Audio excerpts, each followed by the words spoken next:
Well, welcome to Spindle City Straight Talk. I'm CJ. And I'm Chip. And we had a sedate Chip before we came on the air, as I've never seen a man ready to rip off a head or two. It's definitely a dark and gloomy day for the city of Fall River. But I'm going to address some of the highlights so far. Supposedly, and has been reported, that the firefighter union has agreed to 175 firefighters as opposed to the 200, which everyone else wants. The problem that I have with that is that they can't negotiate manning. That is not something, and we spoke about this at, earlier this week on the show, that it's not an item that they can force bargaining on. So you get it now. You may get it for the rest of the contract if you write it into the contract, but there's no guarantee you're going to get it when you renew that contract. So let's keep riding this roller coaster and see where it goes. And I know that Chip would have a lot of things to say about that. But right now, I am going to turn it over to Chip because this morning, Chip had a very special meeting with his emperor, Will Flanagan. Yes. Joe Castro and I, the chairman of the Insurance Advisory Committee, and I, as the Public Employee Committee representative for retirees, had a meeting to discuss the health care. Yesterday, we had a meeting of the municipal retirees, and it was a very, very long and very raucous meeting. Obviously, our retirees are extremely upset by this cost shift, which is going to cripple most of them who are on fixed incomes. All of them are on fixed incomes. And to shift the burden to them is, as I've said on occasions, unconscionable. So we had a meeting today with the mayor, and we had some revelations. Apparently, something we all knew, this is all about money, but the thing is that, as we have said before, we are running under budget, so we had a difficult time figuring out why this should be an issue if we're running under budget. Well, apparently the city's out of money. Apparently we have $6 million in our trust fund, and the city is supposed to match that at a 3-to-1 ratio. So they should have $18 million left if they use the money that was budgeted for health care expressly for health care. However, apparently they don't have any money. They're broke. It's gone. Nobody knows where it is. And again, when we began this program quite a while ago now, we always said, follow the money. Well, apparently they didn't leave a trail of breadcrumbs for our city's financial gurus, and they lose and find money on a routine basis. So we have an issue that's going to be obviously come to a head. I am going to go before the council next Tuesday and again say that the city should be accountable with what was done with the money that was earmarked for health care. The fact is that that money was budgeted for health care, and I'm not sure if it's legal for them to use that money for anything else but what it was budgeted for without an action of the city council. And it also, or if you wait till the end of the year, then they can declare it free cash and they can use it because they don't have to keep it in an interest-bearing account as they have to do for the employees, since we basically pay a premium. So I'm not even sure if what they did was legal. This goes back to '91. They did the same thing. They admitted under oath they were buying sheetrock with money from the health care fund, and they're running the city. So apparently this money has not been used for health care. All the excess money has been diverted. And I think that taxpayers, city council, and everybody needs to find out what's happened and hold people accountable, because the fact is, the end result of this fiscal irresponsibility is that the taxpayers are going to get a tax increase. They're going to get an increase in the water rates. They're going to be getting an increase in the meter fees, and the city employees are going to pay an additional $9 million for their health care out-of-pocket expenses. And many of those people are 80 and 90 years old that I represent and are on a fixed income, and a very meager fixed income. And this is just, it's, as I said before, this may be malfeasance. I think that this could call for some type of state or federal investigation. You know, I knew we were in a bad situation. I really did. And I knew we were having a problem as a city. But never would I have figured that this could total up to something like 18 or $24 million. Because if the employee trust fund is 6 and the city has to match that 3-to-1, that would be 18. That's $24 million. I mean, and they don't know? I mean, the mayor doesn't know? I mean, is that what he said? I mean, what is happening? What is happening here? Well, you're right. I asked him specifically because when we were discussing the transition to the GIC, they were talking about the penalty because healthcare plans, for people who don't know, they may run for a calendar year, but there are bills that come in after the end of the year. They're called incurred but not reported as of yet. So there's normally a 2 to 3 month lag. So they require you to have in a fund, a specific fund, enough money to pay the incurred but not reported claims. So I asked them 2 questions. I said, we were supposed to have that funded. Where's the money? And since we're running $6 million in the black, how much of the $18 million that you should be in the black is still available? And his answer to me was, I don't know. And that kind of answer to me is not acceptable from the chief executive officer of the city. Was there anyone there from finance? Was there anyone there from, you know, the auditor, the treasurer, you know, anyone at all? I mean, Kathy Ann Viveris, I mean, was there anyone else present in this meeting? Because, I mean, these are people that should be present to explain this to us. No, he had a bulleted sheet that he was reading off. I believe it was prepared by Kathy Ann about the reasons why they have to go to the GIC. And I believe that, well, I'm not sure if having Mr. Nunes there is going to accomplish anything, because if we asked him a question, I'm sure his answer would be, I don't have those numbers in front of me. I'm going to have to check and get back to you. But I'm sure Kathy Ann basically gave us their bullet list of why they have to go to the GIC, and the bottom line is that we're out of money. You know, now there's a $7 million fund that we have to create by converting to the GIC. If we have no money, where are we getting it? That's my big question. Well, you know, I think it's not you know, obviously, I have some serious questions, which I'm not going to pose to the mayor. I'm going to pose to the city council. We originally heard we were $16 or $17 million. We had a $16 to $17 million budgetary shortfall. Does that include the $18 million that disappeared from the healthcare fund? I don't know. And if we add that to $17 million, that is a big number. You know, that is a big number. Sounds like receivership to me. Sounds like $34 million to me. Yeah. That's unaccounted for. And, you know, that we're in arrears. I mean, that is city money. And if the city had done its job and done what it said in the budget and had this money specifically for healthcare and used it for what it was budgeted for, this city should have $18 million in that account that could be turned into free cash at the end of the fiscal year and eliminate many of the issues that we see in front of us. Right. So, you know, we don't have answers, and we began our program by saying follow the money and ask why. So we can't answer these questions, but I think as taxpayers, as involved citizens, as people who are going to be hit by the mismanagement that we've seen on an epic scale. I mean, we are the Ben-Hur of mismanagement, you know? So this is an epic.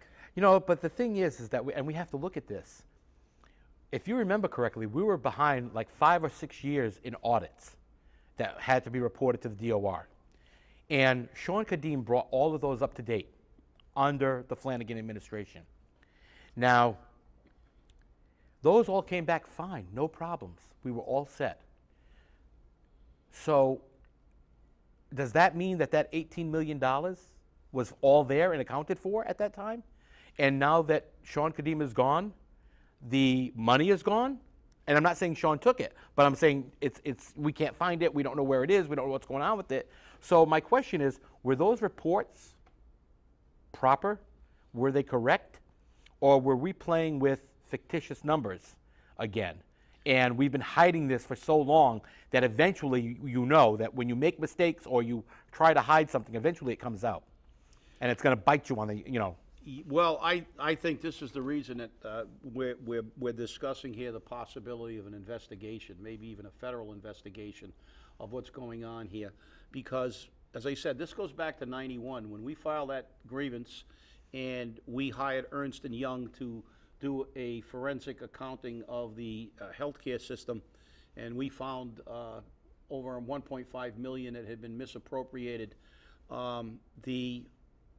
The treasurer and the auditor at the time admitted under oath, and we do have that exactly verbatim because we hired a court stenographer to take it down exactly as it was testified to. They testified under oath that they in fact did use healthcare money to pay bills, to buy sheetrock and paint and do things, and they did in fact backdate checks, and they did use that money for things other than health care, and our money got shifted into the account because somebody just forgot. And they did also say under oath, which is really scary, it's probably still the same today, this is why we need an investigation, and it was supposed to be corrected in '91. They did admit, when our attorney cross-examined the auditor and the treasurer, he asked them a very simple question. He said, we're looking at all these money transfers, millions of dollars. He said, they don't have any names, they have numbers. So can you tell me what this number is? And their answer was no. So he said, you don't know what this account is? He said, no. And he said, well, what do you do? He said, well, we get a slip from the city administrator or the personnel director. At the time, that was Sharon Skills and Bob Connors, and it says, transfer X amount of dollars from this numbered account to the other numbered account. So the next question our attorney asked was, so theoretically you could be transferring this into somebody's bank account? And the answer was, I guess so.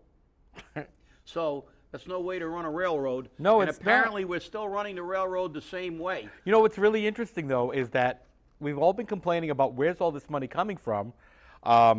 You know, I know where your health fund might be. It might be at the Highland Park, that new $100,000 fountain, you know. Rip it out, go sell it, go pay some bills, you know. Yeah, it's ironic. We never run out of money in this city, but it seems that every time it gets budget time, we have to raise everything in the city to fund things because we, you know, and that is a very real question, CJ. You asked, you know, a very, very, you know, an accurate question as to, are these budgets nothing more than facades? Are these budgets just made up to make us think that this is where the money is going when basically it's rob Peter to pay Paul all the time, and you know, nobody knows where it, and it's just spend the money, spend the money, spend the money, and at the end of the year, run around helter-skelter and then say, how much do we have to raise the tax rate, how much do we have to increase fees, and how much do we have to take out of the pockets of the city employees in order to run the city. I mean, there is absolutely no accountability. No, you know, and that's been the problem. I know that for many years, and as a candidate, which many of you people out there felt was unacceptable, I asked for an independent audit of our books. Not somebody that's done them all the time like Sahadi, and, you know, but somebody to come in from the outside and look at all our books and see where our budget's going to. I know that you've said that for many years. Dan Robillard has said that for many years, but nobody wants to do it. And when I spoke to the DOR about that, they turned around and said, oh no, the mayor has to authorize it, the city council has to agree to pay for it, and then we'll do it. Well, isn't that kind of, I mean, that's putting the fox in charge of the chicken coop, isn't it? Yeah, you know, asking a politician to account for money is is not really the way to go. You have to demand things. I mean, all we have to do is look at our state legislature. Many, many years ago, they used to have to vote in their own pay raises. Yeah. And there was a thing called the Halloween Massacre, and they voted. They convened they convened the House on Halloween night and gave themselves a massive pay raise, and the citizens of Massachusetts went absolutely crazy over it. They were going to lynch them all. So the great and general court, in their infinite wisdom, took care of the problem. They'll never, ever again have to vote themselves a pay raise because they gave themselves an automatic cost of living raise and it's not even based on a consumer price. It's based on what they feel they need.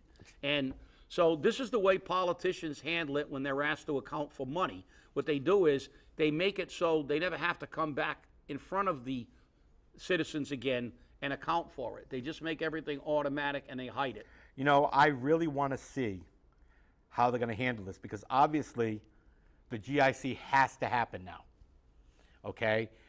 They can't stay in the Blue Cross Blue Shield plan, which I've always thought is crazy, because the city is a self-insurer, which is the scary part. And this is something a lot of people out there don't understand. The city is a self-insurer. That means they have to pay all their own claims.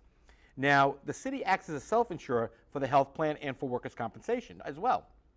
So what happens is the city pays in to the employer part of the fund, which should be about $18 million, and the employees and the retirees pay into the employee trust fund, which should be about $6 million. And out of that money, they pay the bills that come up, which is amazing to me. It's managed right now by Blue Cross Blue Shield. Do I have that right? That's right. It's administered, yeah, it's an administration fee. They're the administration. Okay. So, but the city's paying the bill, and that's what people don't understand. It's like when somebody gets hurt on workers' compensation, the city's paying the bill, nobody else. When they lay somebody off, the city's paying the bill. The state doesn't pay out the money for unemployment. The city pays it all out, dollar for dollar. And I've always said the city should really look at getting some insurance to cover these things and just get actual insurance. They think they're saving money, but they're not. Yeah, well, that's always been a problem. And the other problem is the attitude that's changed over the years. The attitude at one time was that, you know, we tried to take care of our employees, that especially the people who spent 30 and 40 years serving the city, and that there was a reasonable expectation that your service was going to be, you know, honored by the city, and the city was going to make an attempt to take care of you in your twilight years and also for the people with young children, and give them decent health care, because these health care systems were negotiated, pay raises were given up to get them, and there were a lot of concessions made.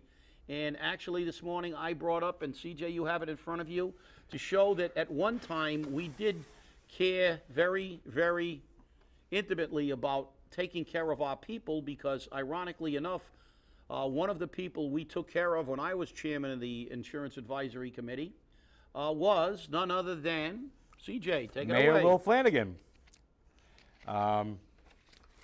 This comes from a July 14, 1997 minutes of the meeting. And Sean, who was Sean? I didn't. Sean, that was Sean Kerrigan from Blue Cross Blue Shield. Okay, Sean Kerrigan then brought up the Will Flanagan case. At that time, remember, our mayor wasn't known as Will Flanagan. He was known as William Sylvia, I believe. This is the retiree with no spouse, but he has a dependent son, age 17.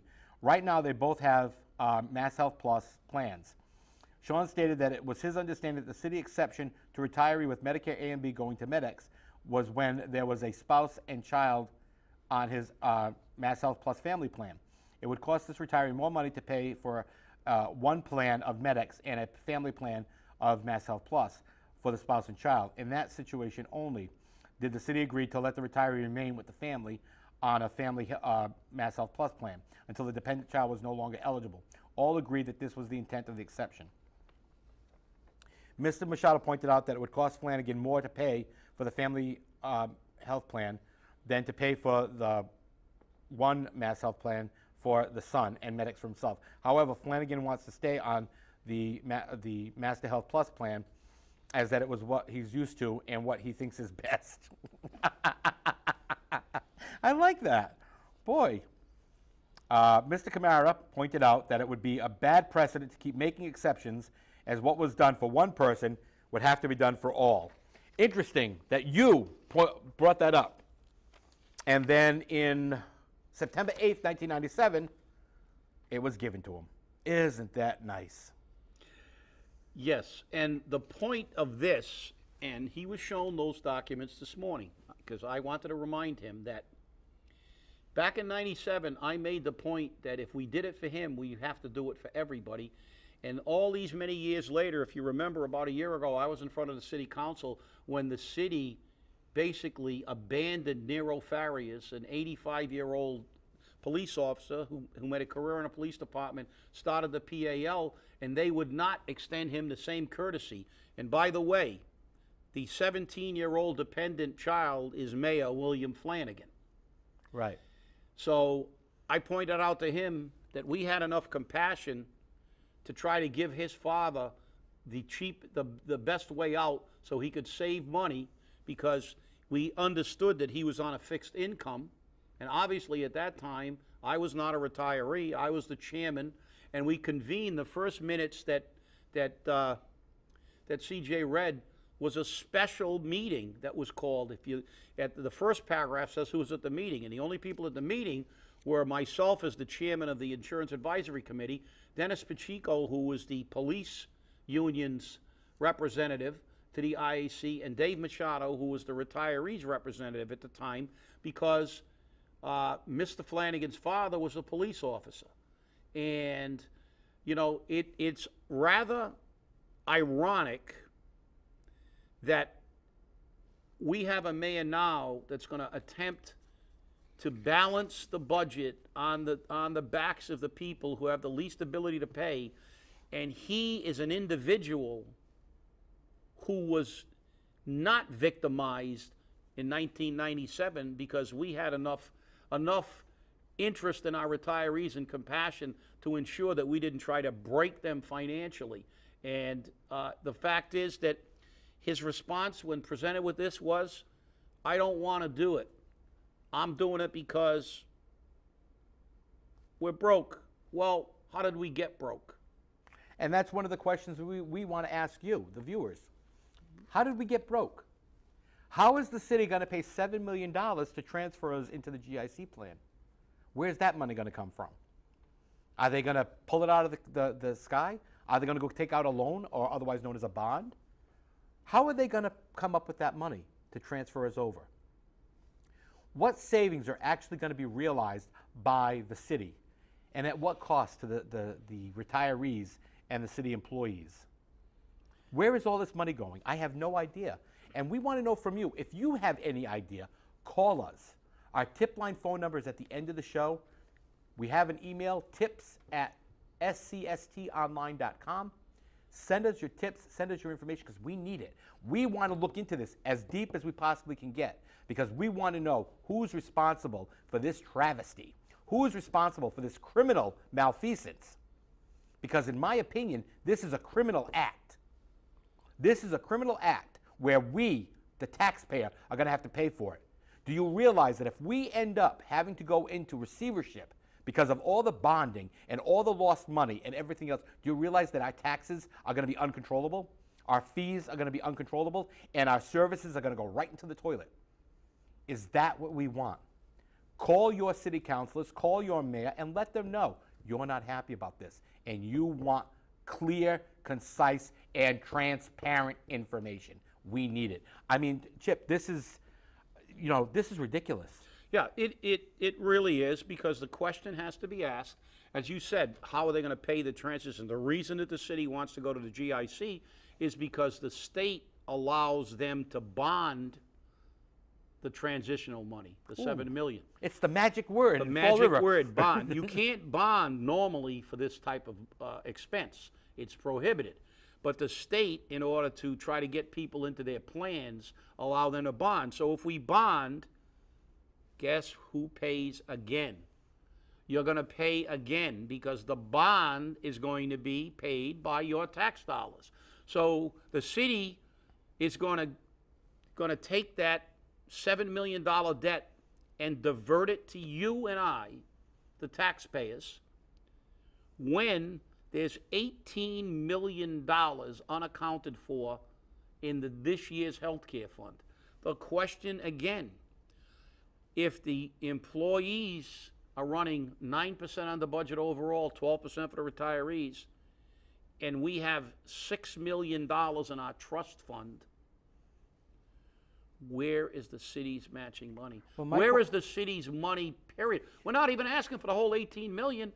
How did you not even have 7 million out of the 18 left? Well, the other question I have is, do you know if the employee money is there?